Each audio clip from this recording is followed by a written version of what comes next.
Born in 1732 into a Virginia planter family, he learned the morals, manners, and body of knowledge requisite for an 18th century Virginia gentleman. He pursued two intertwined interests: military arts and Western expansion. At 16, he helped survey Shenandoah lands for Thomas, Lord Fairfax. Commissioned a lieutenant colonel in 1754, he fought the first skirmishes of what grew into the French and Indian War. The next year, as an aide to General Edward Braddock, he escaped injury, although 4 bullets ripped his coat and 2 horses were shot from under him. From 1759 to the outbreak of the American Revolution, Washington managed his lands around Mount Vernon and served in the Virginia House of Burgesses. Married to a widow, Martha Dandridge Custis, he devoted himself to a busy and happy life. But like his fellow planters, Washington felt himself exploited by British merchants and hampered by British regulations. As the quarrel with the mother country grew acute, he moderately but firmly voiced his resistance to the restrictions. When the Second Continental Congress assembled in Philadelphia in May 1775, Washington, one of the Virginia delegates, was elected Commander-in-Chief of the Continental Army.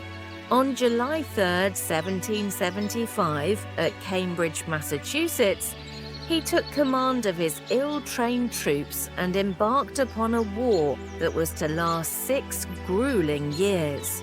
He realized early that the best strategy was to harass the British.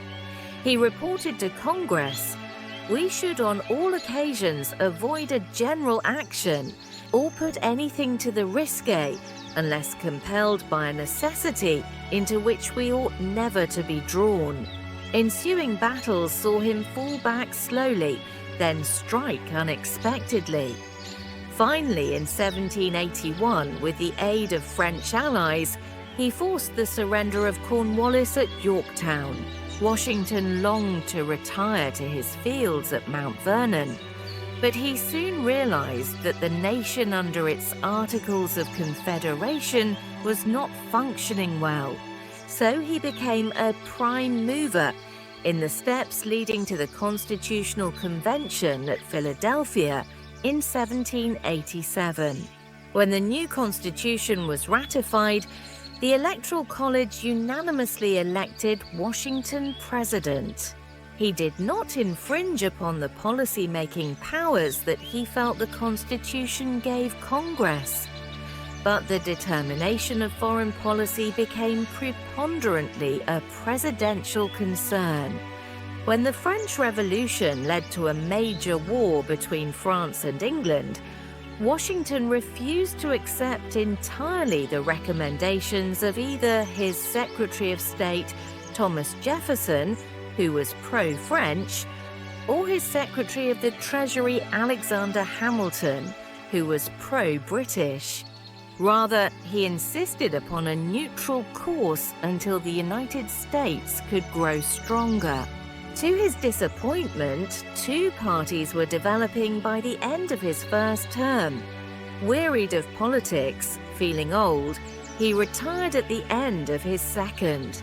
In his farewell address, he urged his countrymen to forswear excessive party spirit and geographical distinctions. In foreign affairs, he warned against long-term alliances. Washington enjoyed less than 3 years of retirement at Mount Vernon, for he died of a throat infection December 14, 1799. For months, the nation mourned him.